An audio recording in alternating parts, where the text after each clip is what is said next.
What's up, squad, and welcome to episode 6 of X Marks the Spot, your dedicated Xbox podcast here at youtube.com/InstallationX. I'm your host, your captain, your one-man band, Sykes, and I hope that whoever you are, wherever you are, and whatever you may be doing, you are safe and well. Don't forget, if you enjoyed this video podcast, please make sure you leave a like, head over to InstallationX and subscribe, and hit that bell for notifications of future uploads to support the channel on the road to 1,000 subs. If you want to get involved in the show, then let me know your thoughts in the comments. You can send me your questions via email to xmarksthespotpodcast@gmail.com or tweet me at _installation_x with the best questions will be added to the show. And a reminder, if you are in need for some help on your travels on Xbox Live, we can use the Calling All Crewmates. A reminder that if you need help or need some crewmates to aid you in your gaming experiences, then you can send in your gamer tag and a description of the games you play and the people you are looking for to xmarksthespotpodcast@gmail.com, and I'll read them out at the start of the show so you can get a squad together. Well, guys, it's been an interesting week. It's been an interesting week in terms of Xbox. It's been an interesting week in terms of gaming news in general. I hope you've had a good week. I hope it's not been too shabby for you. I hope you've had a chance to play lots of games. We're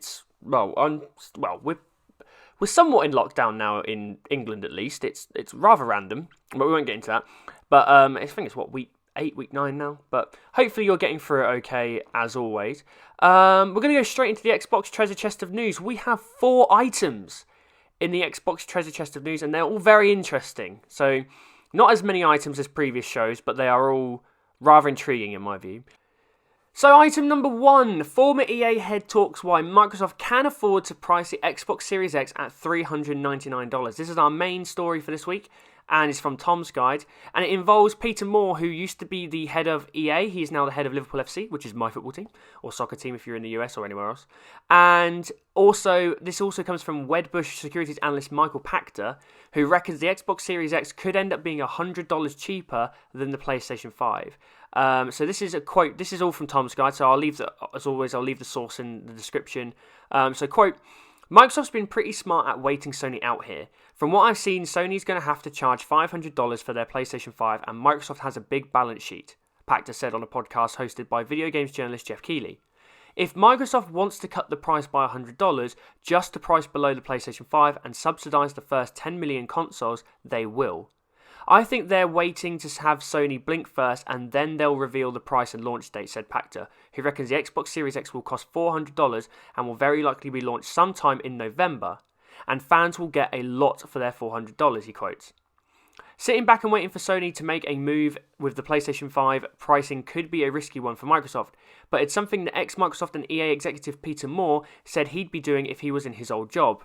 He noted that the companies will be thinking about how much they can afford, quote, afford to lose in the first 12 to 18 months, end quote, when it comes to setting initial price launches. Moore said that Microsoft is likely thinking, quote, let's get in, let's price it right, let's get the right content here, let's continue to build against Xbox Live, let's take advantage of this global crisis we're going through right now because there's a thirst and an appetite for these online experiences that never been greater in our history, end quote. Pachter also added that Microsoft announced that the ability to buy a game for the Xbox One and then get the Xbox Series X version for free is, quote, super consumer friendly, end quote, and will help make Microsoft's console more attractive to gamers. And in the move to start bundling services like Game Pass and Xbox Live into one package is something Pachter predicted could be a way for Microsoft to compensate and then capitalise upon selling a lot of Xbox Series X consoles at a loss. Quote, you're starting to see Microsoft bundle that stuff together. I think there's going to be an offering for $40 to $50 a month, and that's it. No down payment, and you get a brand new Xbox Series X, Game Pass, Xbox Live, and that makes it a lot easier for most consumers to sign up, said Pachter. Quote, you don't have to save up $500 right up front and then pay a subscription. You can just do it on an installment plan like you do with your cell phone, end quote. So this is all very, very interesting. This is something that I've been talking in various videos for several months now, is I think that Microsoft needs to get the killer combo if they're going to get off to a successful start this generation. And for me, that killer combo is being the more powerful console and being the cheapest out of the two. Because that, historically, has led to a successful launch and therefore it going out over several years to be able to successfully, in inverted commas, win the generation. We only need to look back 7 years and see that was the case. PlayStation 4 was slightly more powerful than the Xbox One, but it was $100 cheaper, and that made a massive difference. And I've said this for many, many months now.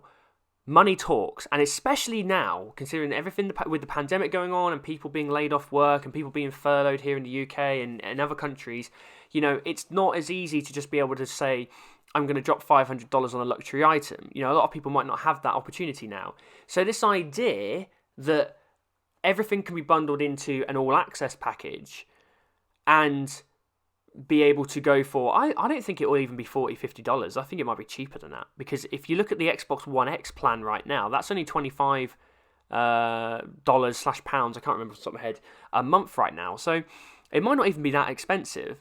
So it's going to be very interesting how they're going to plan that and how they can market that, and whether Sony might do the same thing, because Microsoft and Sony are in two very different places at the moment as companies, as marketing. Like, the marketing of the Xbox Series X has been very open, very transparent. Lots been shown.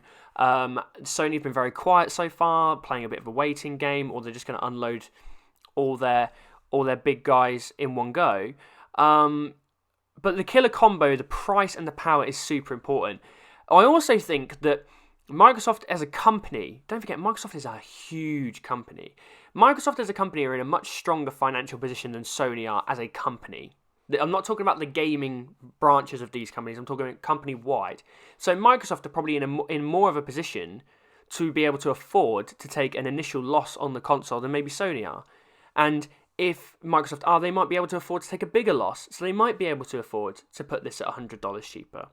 And the other thing that I think a lot of times gets overlooked is Microsoft have recently announced one of their very only numbers of this generation. They have not released many numbers on anything, but they've been very confident in saying, we have 10 million Game Pass subscribers. And I can only imagine that's going to continue going up, especially with the games that will be coming to Game Pass. We've already know that Halo Infinite's coming to Game Pass day one. We know that the next Forza game, which launches on the Series X, which hasn't been officially announced yet, but I think everyone worth their salt in the Xbox community knows there's going to be a Forza game. It's probably going to be Forza Motorsport 8. That will drop on the Series X. That will be day one in Game Pass. We know The Medium is an Xbox Series X console exclusive. That's launching in Game Pass. Any other first-party game that is coming to Xbox Series X or Xbox One in the next however many years is going to be launching in Game Pass, and they're going to stay there. The first-party games that Xbox own, it's their properties, it's their IP, they're not going anywhere. It's not like we're having third-party games cycling in and out of the service. They're going to stay there. So this library of games is only going to get bigger and bigger and bigger and bigger, and it's become a larger core for the community. And if they're making, if you're charging people estimated $10 a month, it may be a little bit more if you're a Game Pass Ultimate member. They're probably racking in on approximately $100 million a month on Game Pass subscriptions alone. That's over $1 billion a year. Now, obviously, that's not straight profit.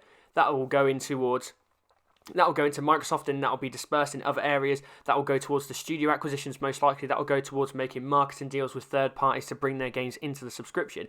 But there's a lot of money they're making from this service, and that's money they can use to offset the loss of the initial console launch.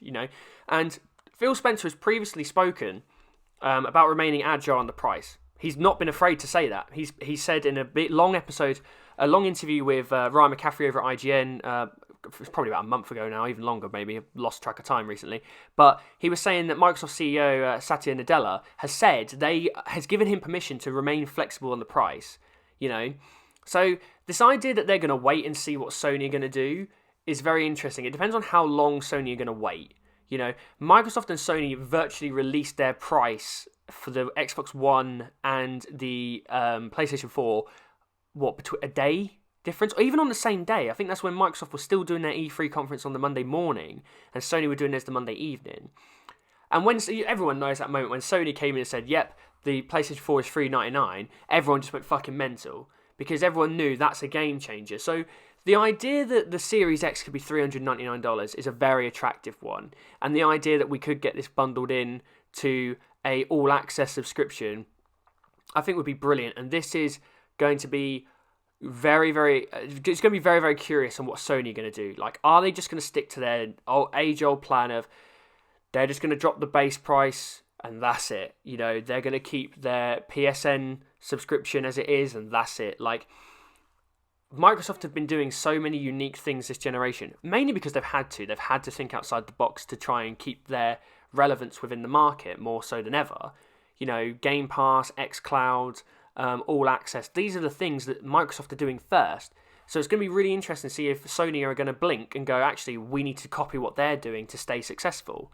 Now, I don't think they necessarily need to, because I think Sony is a very different platform. They have different strengths than Microsoft does, but Microsoft has different strengths than Sony does. So it's going to be super, super interesting what this goes. But $399, which probably will be, 370 quid now in the UK?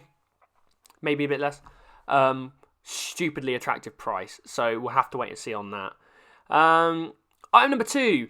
As if you've been hiding under a rock, you wouldn't have seen this, but most people probably in the gaming community have seen this.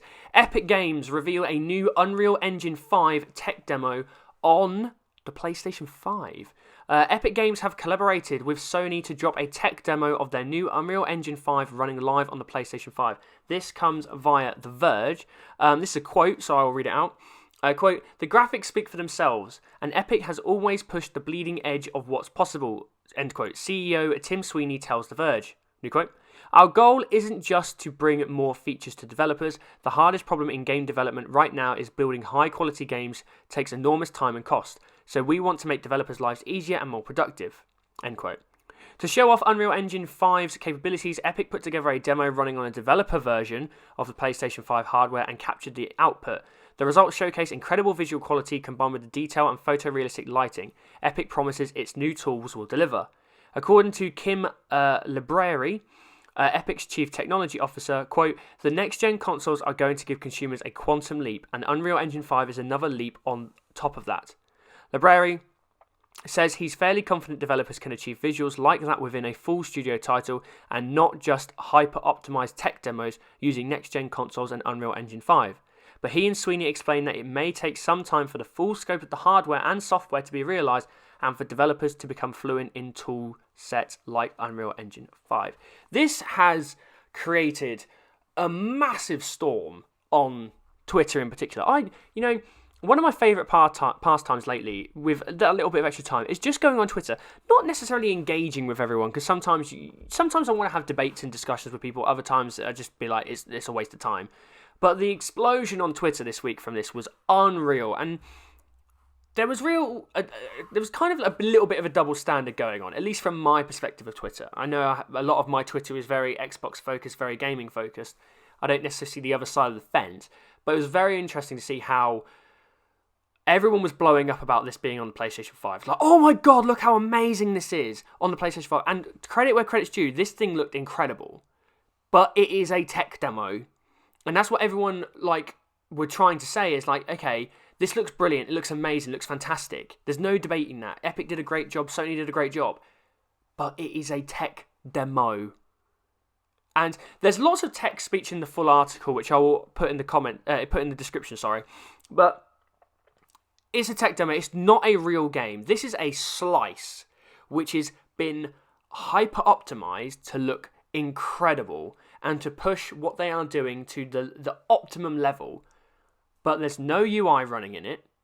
There's no other assets running in it. There's nothing that's going to shift the demand on the CPU and the GPU. There's so many things that go on in an actual working game that will change outputs and source codes and all sorts. I'm not a developer, but I can imagine that if you've got a full open world game running with UI in it and all sorts, it's going to not optimize it to the level that it currently is. And it's not a real game. It is just a tech demo. And what was very interesting as well is a lot of people spotted that it was actually running at 1440p and 30 frames per second. It wasn't even running at 60. So a lot of people have said, well, how come it's not running on 60? It's running on a PlayStation 5. They're claiming it can run 60. Why is it not running 60? So that's an interesting tidbit. No one's made any comment about this on the moment. Epic Games have been, probably rightfully, very tight-lipped on how Unreal Engine 5 is going to run on the Series X. They are currently in bed with Sony over this, so they're not really going to talk about the Xbox very much, are they? They're only going to talk about the PlayStation 5. But Phil Spencer has tweeted out saying that Ninja Theory will be looking to innovate using Unreal Engine 5 with Hellblade 2 on the Series X. So Phil Spencer was straight away right there saying, guys, Unreal Engine 5 is going to work on the Xbox Series X, exactly the same, if not better, considering Xbox on paper is the more powerful console. And we already know that Hellblade 2 are using Unreal Engine 4. They're going to be using Unreal Engine 5, which apparently is launching in 2021. It's a bit like kind of like a license that you have for a computer software. Like you have to buy the licensing and you have to buy the software, which I think something like 50 grand I was reading at one point. It's a very expensive piece of tech, but it's a full engine. It's a full working engine, so I'm not surprised. But what is also very interesting is there have been lots of people coming out on Twitter and saying, look, don't forget, these are all the studios that are running Xbox, all the Xbox game studios that are running Unreal Engine 4 right now, or Unreal Engine. Klabara, who's a Twitter follower that a Twitter person that I follow, sorry, he posted a tweet which was brilliant. He said, all the studios that are running Unreal Engine include Compulsion Games, Double Fine, In Exile, Mojang, Obsidian, Playground Games, which is their rumoured second team, Rare, The Coalition, The Initiative, Undead Labs, and Xbox Studios Publishing. The only people that aren't running it, I think off the top of my head, I've not actually written this down, obviously 343 are using the Slipspace engine that they've built from scratch for Halo Infinite, and Playground and Turn 10 are using the Forza Tech engine. So, you know, at the end of the day, the majority of the Xbox game studios we have right now are running Unreal Engine. So imagine that tech demo, but applying it to so many of the games that are currently in works with Xbox game studios, some that we know, some that we don't know. I mean, you only have to look at Gears 5. Gears 5 looked incredible. It looked incredible. And a lot of people very quickly kind of said, you know, oh, this is the first chance. This is what next gen really, really looks like. And it was very impressive, don't get me wrong. But the Hellblade 2 trailer at the Game Awards, that for me was the first standout of going, oh shit, this is what next gen looks like. So it's very interesting to see which people on which sides play different things. I think it's a big marketing win for Sony, because instantly people are thinking, oh, this is what the PlayStation 5 is going to look like. It might at some point, but there's no way it's going to look like that out the gate. No way. And I'm not bashing Sony, because that's not what I do. I like to try and play fair. I like to lean on the facts of both sides. It's not going to run on the Xbox Series X that good for a period of time anyway. So this is going to take multiple years before we get to this point. So hold fire for now. The games are going to look great. And like any console generation, games look better the further in the generation you go, as developers get used to the engines that they're running on, the hardware that they're running on, and they push things to the limit. I remember Halo 4 looking absolutely stunning on the Xbox 360. It was the Xbox 360. Halo 4 came out in 2012, but it looked amazing. And you're like, oh my god, this is a 360 game? Like, this is unreal. So, patience with the graphics on that side, but very excited, because this gives us a real taste of what next-gen games are going to look like. Then hopefully we can get some idea of what they're going to play like with the July 2020 stream of the first-party games, which I'm going to get to in just a second. So all very good. Item number 3. Assassin's Creed Valhalla will run at a minimum of 30 frames per second, but is that good enough? Very, very interesting story. This comes via Windows Central, but many people have covered this. Again, I'll leave the source in the description. According to a Ubisoft spokesperson speaking with Eurogamer's Portugal branch, Assassin's Creed Valhalla will run, quote, at least 30 frames per second on Xbox Series X. Quote, Ubisoft have always been committed to exploring new technologies, taking advantage of the capabilities of new consoles to deliver the most immersive experience possible, which is why we are excited to be collaborating with Microsoft to bring Assassin's Creed Valhalla to the Xbox Series X. Currently, we can guarantee that Assassin's Creed Valhalla will run at least 30 frames per second. Assassin's Creed Valhalla will benefit from faster loading times, allowing players to immerse themselves in history and the world without friction. Finally, Assassin's Creed Valhalla will benefit of improved graphics made possible by the Xbox Series X, and we can't wait to see the beautiful world we're crafting in stunning 4K resolution. This has created another storm. Lots of little storms going off this week. I think the biggest thing I need to take away from this is really, really poor messaging. Like, I was very critical. I wasn't very critical. I was critical of how Xbox messaged and managed the expectations of fans with the most recent Inside Xbox episode. I did a whole video of it on Installation X, go check it out. But this is not great. Ubisoft are a massive third party. And if you want my honest opinion, I would probably put them as one of the best, if not the best, third-party publishers out there right now, recently. I think they're ahead of EA. I'd say they're ahead of Bethesda. And I think they're ahead of Square. Ubisoft, for me, Ubisoft are the peak of third-party publishers right now. Their portfolio is very diverse, and they've got a lot of great games and great franchises in it. You think of all the stuff that they've done with Assassin's Creed lately and how they've turned that around and really turned it into a stellar franchise again.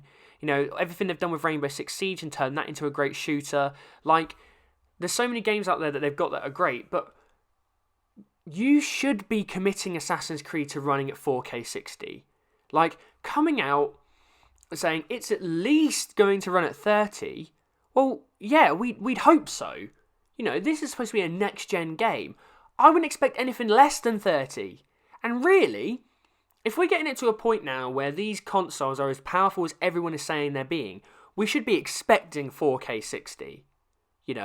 Now, okay, granted, a lot of people argue, but you need a proper monitor to actually fully utilise that. I'm aware of that, which is why hopefully by the end of the year I'll have a new monitor. I'll have a new TV, at least, or something that I can run my games on that supports 4K. But it possibly leads into the question of whether Assassin's Creed Valhalla will run at 60 frames per second, but only in 1080p.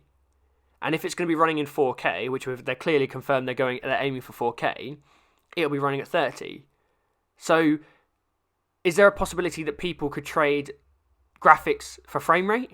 I don't think that's a decision. If this is genuinely next gen, I don't think that's a decision that we should be allowed to make.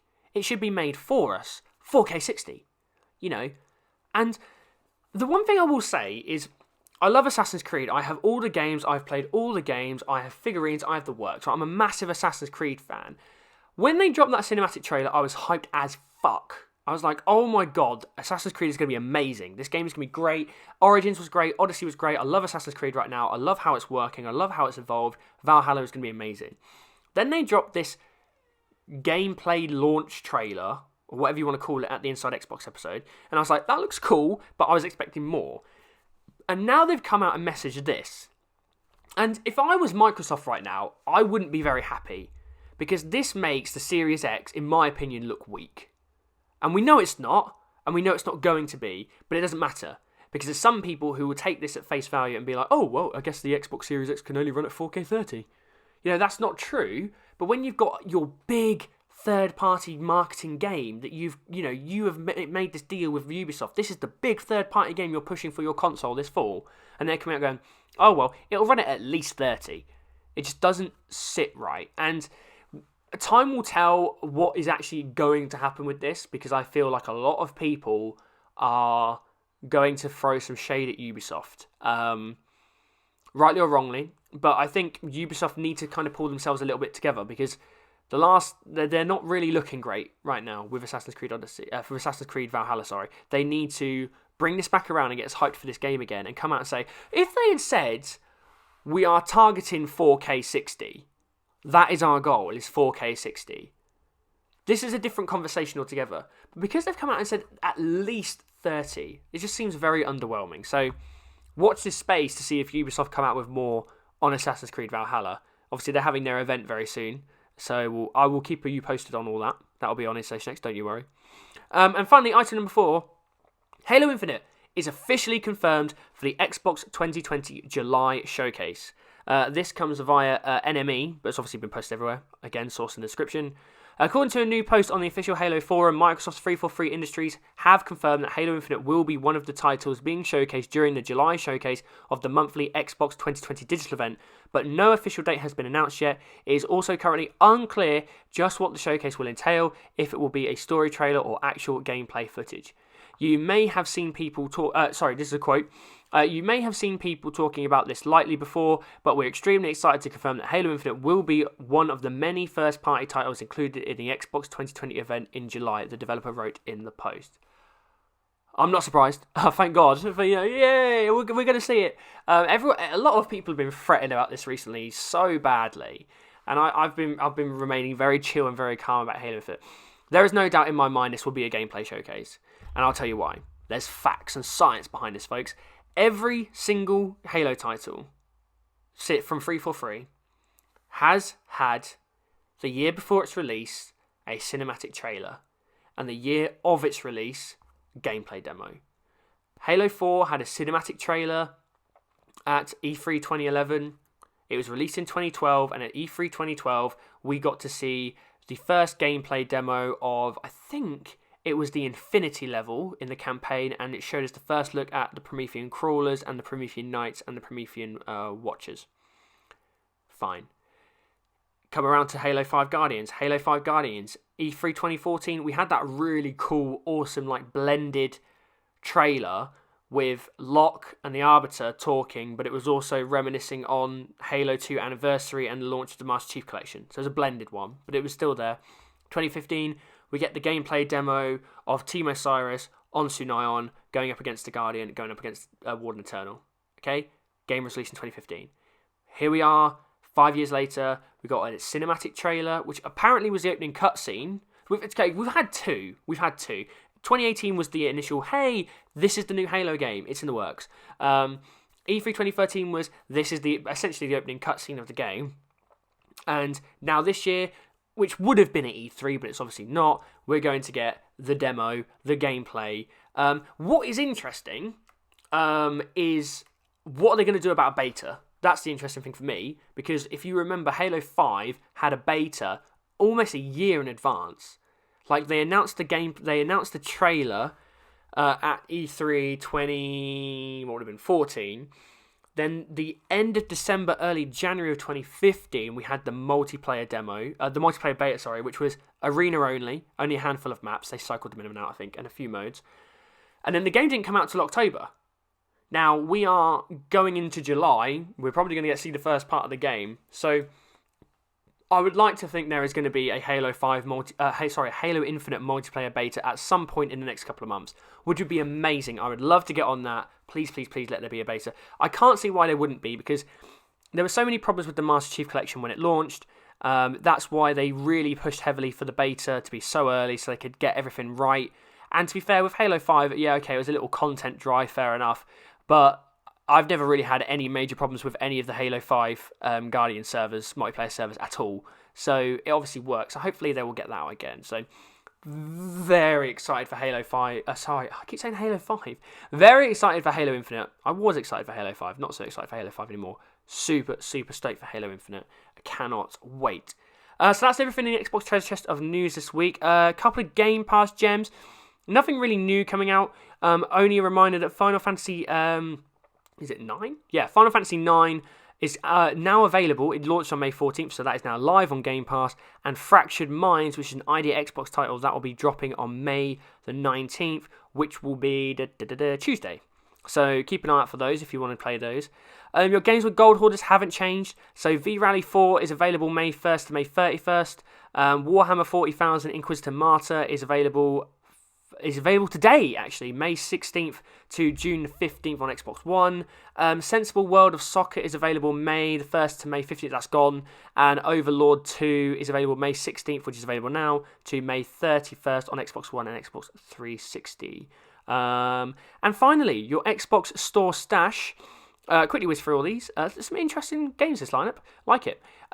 Bullet Beat is available May 19th. A shoot 'em up where everything at the levels is in tune with the music, even shooting. You can also upload your track and enjoy the experimental generated levels, featuring 8 different levels across various game modes and unique dubstep tracks. Very interesting. A Fold Apart, May 19th. In a world of folding paper, there are 2 sides to every story. A Fold Apart is an award-winning puzzle game that explores the emotional rollercoaster of a long-distance relationship in a world of folding paper. Over 50 handcrafted paper folding puzzles with beautiful 3D graphics with a tactile, homemade paper aesthetic. Golf with Your Friends is available May 19th. Turn the fairway into a runway, and customize your balls. In Golf with Your Friends. Pre-order now to put your own stylish spin on the game as you tee off with one of 3 new hats or floaties. Nothing is out of bounds as you take on 9 courses filled with fast-paced, exciting, simultaneous mini-golf for up to 12 players. 12 players on that, god, that'd be absolute cluster. Be a bit of fun though. Concept Destruction, available May 20th. Drive miniature cars made of cardboard and crash them into each other to earn points by destroying them. Pick from several different modes that suits your playstyle. Pick Championship mode if you want to fight your way through mass production, or choose survival mode to see how long you can survive a wave of deadly cardboard automobiles. Maneater, May 22nd. Experience the ultimate power fantasy as the apex predator of the seas, a terrifying shark. Maneater is a single-player open-world action RPG, or a shark PG, where you're a shark. Starting as a small shark pup, you are tasked with surviving the harsh world while eating your way up the ecosystem. Explore large, varied open world, encountering diverse enemies, both human and wildlife. Find the right resources and you can grow and evolve far beyond what nature intended. Monstrum, May 22nd. Set on a derelict cargo ship, you must outsmart one of Monstrum's terrifying predators as you try to escape. With a procedurally generated environment and permadeath, it's up to you and your wits to stay alive or start over against another monster, as each of them has their own strategy, abilities and weaknesses. Good luck, start running. Persistence is available May 21st. Stranded, malfunctioning and caught in the inexorable pull of a black hole, the Persistent starship is overrun with a crew that has mutated into horrific and murderous aberrations. You must make your way into the depths of the Persistence to repair systems and prevent the ship from being torn apart. Gather resources, upgrade abilities, and fabricate an arsenal of weapons in this brutal sci-fi horror roguelike. Very interesting. That sounds really cool, actually. Saints Row the Third Remastered, May 22nd. Xbox One X Enhanced. Saints Row the Third Remasters gives you a control of the Saint at the height of their power, and you live the life to show for it. This is your city, these are your rules, remastered with enhanced graphics. Steelport, the original City of Sin, has never looked as good as it drowns in sex, drugs and guns. Take a tank skydiving, call in a satellite-targeted airstrike on a wrestling gang, and fight against a highly trained military force by your lonesome in the most outlandish gameplay scenarios ever seen. SokoBunny, available May 22nd. A new fully 3D experience with the classic SokoBunny, now with bunnies. Play alone or with your friends online and kick the cargo through the warehouse labyrinth into its storage location.